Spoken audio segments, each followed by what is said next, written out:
Você sabia que logo após a invasão alemã em setembro de 1939, os franceses e algumas tropas britânicas invadiram a Alemanha, penetrando no território alemão até chegarem à linha Siegfried. Esta foi a ofensiva do Saar. E hoje você vai saber um pouco mais sobre esse fato um tanto quanto desconhecido da Segunda Guerra Mundial, a invasão francesa à Alemanha.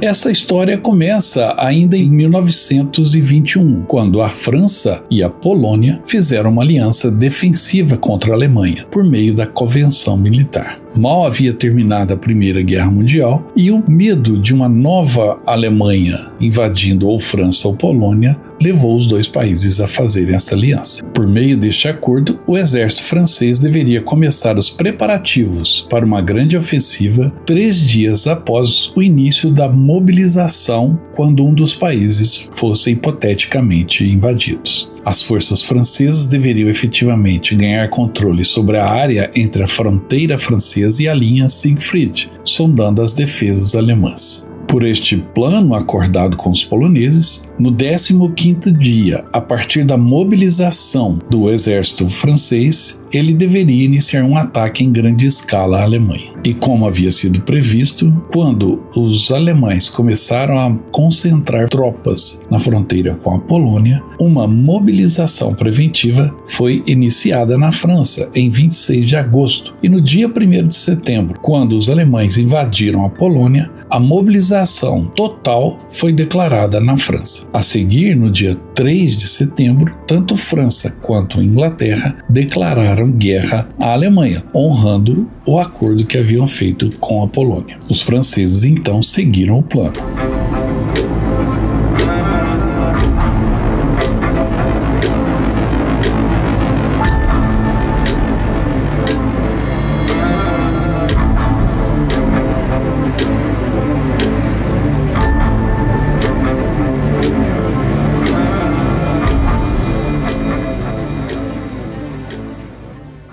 A mobilização francesa foi lenta, pois estava baseada em um plano desatualizado, ainda da Primeira Guerra Mundial, e isso atrasou a implantação de suas forças no campo. O comando francês ainda acreditava nas táticas da Primeira Guerra, que dependiam fortemente de artilharia estacionária, embora isso levasse tempo para transportar e posicionar no campo de batalha. Por conta deste acordo, quase todos esperavam um grande ataque francês na frente ocidental. Mas a Grã-Bretanha e a França estavam cautelosos, pois ambas temiam grandes ataques aéreos alemães em suas cidades. Eles não tinham noção que 90% das aeronaves de frente da Alemanha estavam na Polônia, e nem perceberam que as poucas unidades alemãs que estavam vigiando a fronteira perto da linha Siegfried com a França haviam sido reduzidas e despojadas de qualquer capacidade real de combate. Com isso, os franceses, sem saber, tinham uma vantagem de 3 soldados para cada soldado alemão na fronteira. A Wehrmacht estava envolvida no ataque à Polônia e os franceses desfrutavam de uma vantagem numérica decisiva, mas eles não perceberam. Mesmo assim, os franceses, sem saberem de sua superioridade, deram início à ofensiva do Saar, ou ofensiva do Saar. E esta foi uma incursão militar que a França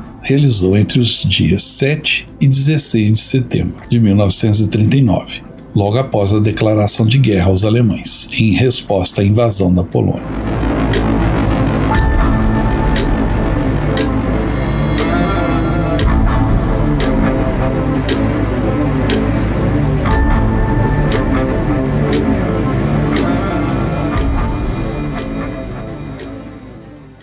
A ideia era que a ação na frente ocidental aliviasse a pressão sobre as forças polonesas, obrigando a Alemanha a dividir seus efetivos e lutar em duas frentes simultâneas. Este era o plano acordado com a Polônia. E o plano francês era avançar pela região do Sarre, ou Saar em alemão, próxima à fronteira, na esperança de comprometer divisões alemãs que poderiam atuar contra os poloneses. O ataque começou dentro do cronograma, em 7 de setembro de 1939, 4 dias após a declaração de guerra. As tropas francesas cruzaram a fronteira e avançaram alguns quilômetros dentro do território alemão, encontrando pouca resistência inicial. Este avanço foi lento e cauteloso, em parte porque os franceses achavam que a força das defesas alemãs na linha Siegfried seria muito maior, principalmente em torno das fortificações defensivas. Além disso, a mobilização francesa ainda não estava totalmente concluída. As tropas avançadas temiam uma contraofensiva maciça alemã. O general Maurice Gamelin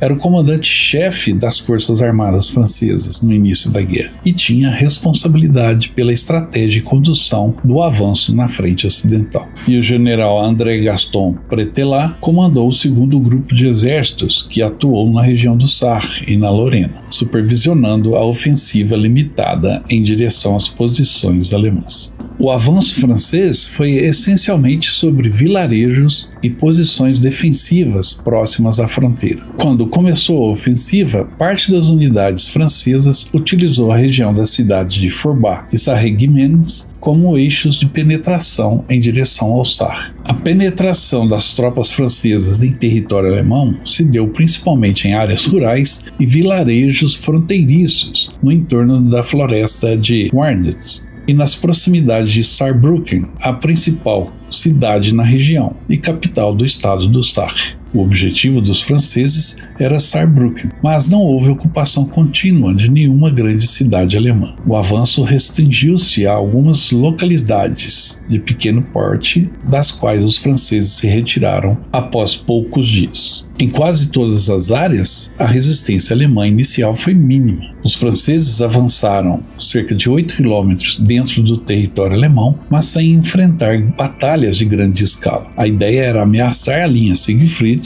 e obrigar a Alemanha a dispersar forças, ainda que na prática a ofensiva fosse muito comedida. 11 divisões francesas, parte do segundo grupo de exércitos, avançaram ao longo de 32 quilômetros perto de Saarbrücken, contra essa fraca oposição alemã. Como eu disse, o exército francês avançou até 8 quilômetros e capturou cerca de 12 cidades e vilas sem resistência, como Gerschen, Medelsheim, Bliesmegen, Pruschenbach, Lauterbach e outras cidades da região. Em 9 de setembro, os franceses ocuparam a maior parte da floresta Warnitz. Em 10 de setembro, enquanto um pequeno contra-ataque alemão retomou a vila de Apache, as forças francesas reverteram a perda apenas algumas horas depois. O 32º Regimento de Infantaria francês obteve novos ganhos em 12 de setembro, tomando a cidade alemã de Brenschelbach, com a perda de um capitão, um sargento e 7 soldados. Perto do ponto de encontro das fronteiras francesa, alemã e luxemburguesa, a ponte Schengen foi destruída. Ali, a vila de Schengen foi ocupada pelos franceses. E, curiosamente, hoje, Schengen dá nome ao acordo entre diversos países europeus que unificaram a sua estrutura fronteiriça e até econômica. Tivemos a oportunidade de cruzar essa ponte reconstruída na tríplice fronteira naquela região que a França invadiu em 1939. Aqui à nossa frente está a ponte exatamente sobre o rio Moselle.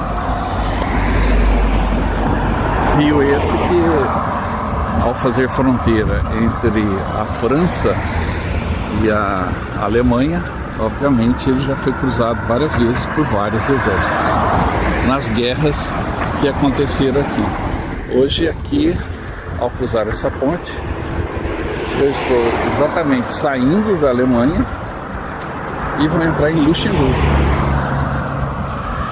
Então hoje ali à minha frente está Luxemburgo e aqui está a Alemanha. Essa é a vila, a cidade de Schengen, em Luxemburgo, que está na tríplice fronteira. A França a 2 km e a Alemanha a 1 km. Aqui foi assinado o acordo que permitiu que os cidadãos de toda a Europa, 26 países, pudessem ter a livre circulação e a livre circulação também de mercadorias. Foi um importante acordo comercial, econômico e até cultural que mudou a Europa. Foi assinado nesta cidade, aqui às margens do rio Moselle. O rio Moselle recebeu o barco onde os dignatários das 26 nações, em 1985, assinaram esse acordo. E o acordo que vale até hoje. E ali está uma estátua que simboliza exatamente isso, duas mãos em uma cruz. Após essas conquistas, a ofensiva, no entanto, foi interrompida depois que as forças francesas tomaram a floresta de 7 km², que havia sido fortemente minada pelos alemães. Os franceses pararam antes da linha Siegfried, embora tenham chegado a poucos quilômetros ao sul dela, imediatamente a leste de Saarbrücken, a principal cidade, como eu disse. Os franceses mantiveram o território alemão ao longo de toda a frente do Reno-Mosela, mas, após a derrota final da Polônia, o general Maurice Gamelin ordenou, em 21 de setembro de 1939, que as unidades francesas retornassem às suas posições iniciais, na linha Maginot. Alguns generais franceses, como Henri Giraud, viram a retirada como uma oportunidade desperdiçada e manifestaram sua discordância com ela. Enquanto a retirada acontecia, em 28 de setembro, um contra-ataque do 18º Regimento de Infantaria Alemão na área de Birchesmischen e Ommersheim foi repelido pelas forças francesas. Em 17 de outubro, a retirada foi concluída, a ofensiva encerrada, com cerca de 2.000 baixas francesas nesse esforço. A limitada e pouco entusiasmada ofensiva do Saar não resultou em qualquer desvio das tropas alemãs da frente polonesa. O ataque total de 40 divisões nunca se materializou. Em 12 de setembro, o Conselho Supremo da Guerra inglês e francês se reuniu em Abbeville, na França, e foi decidido que todas as ações ofensivas seriam interrompidas imediatamente. O general Maurice Gamelin ordenou que suas tropas parassem a menos de meia milha das posições alemãs ao longo da linha Siegfried e não avançassem mais. A Polônia não foi notificada desta decisão. Em vez disso, Gamelin informou ao marechal polonês Edward Smigli que metade de suas divisões estava em contato com o inimigo e que os avanços franceses forçaram a Wehrmacht a retirar pelo menos 6 divisões da Polônia. Pura mentira. Enquanto isso, de 16 a 17 de outubro, o exército alemão, agora reforçado com tropas retornando da campanha polonesa, conduziu uma contraofensiva que retomou o restante do território perdido, ainda mantido pelas forças de cobertura francesas em retirada. Os relatórios alemães reconheceram a perda de 196 soldados, mais 114 desaparecidos e 356 feridos. Menos de 700 baixas frente às mais de 2.000 baixas francesas na ofensiva do Saar. Naquela época, todas as divisões francesas receberam ordens para recuar para seus quartéis ao longo da linha Maginot, aonde se sentiam seguros, e ali ficariam seguros até maio de 1940. Esse período, entre o fim da ofensiva francesa e a invasão alemã da França, ficou conhecido como a Guerra Falsa, ou Funny War, Guerra Engraçada, como chamam os britânicos, período durante o qual ninguém atacou ninguém.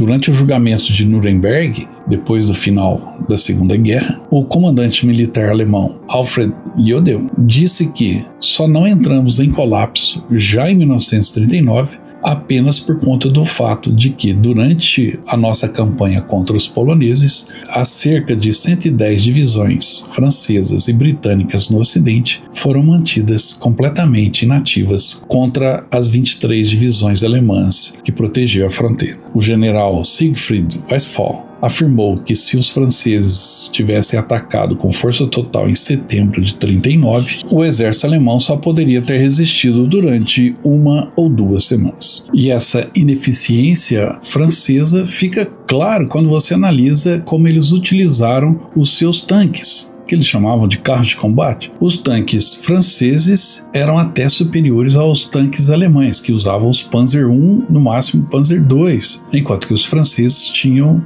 veículos mais modernos, como o Char B. Mas os franceses utilizaram estes blindados em número limitado e de forma bastante cautelosa. Não houve, por exemplo, uma ação de grande envergadura envolvendo divisões blindadas, como os próprios franceses fizeram em 1940, assustando os alemães. O emprego de tanques naqueles primeiros dias de setembro de 1939 foi bem restrito, acompanhando a natureza tímida da própria ofensiva. As operações blindadas não foram agressivas nem massivas, diferentemente do conceito alemão de Blitzkrieg, que seria usado mais tarde. Os franceses empregaram seus tanques de forma fragmentada e sob forte preocupação defensiva. A ofensiva do Saar foi, ao final, um grande fiasco, mesmo tendo um potencial tremendo que os franceses não tinham conhecimento e não souberam aproveitar.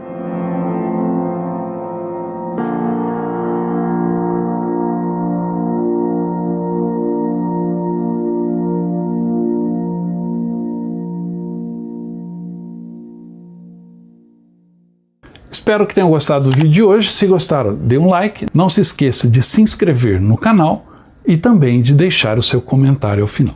E eu volto logo com mais histórias de guerra. Até mais.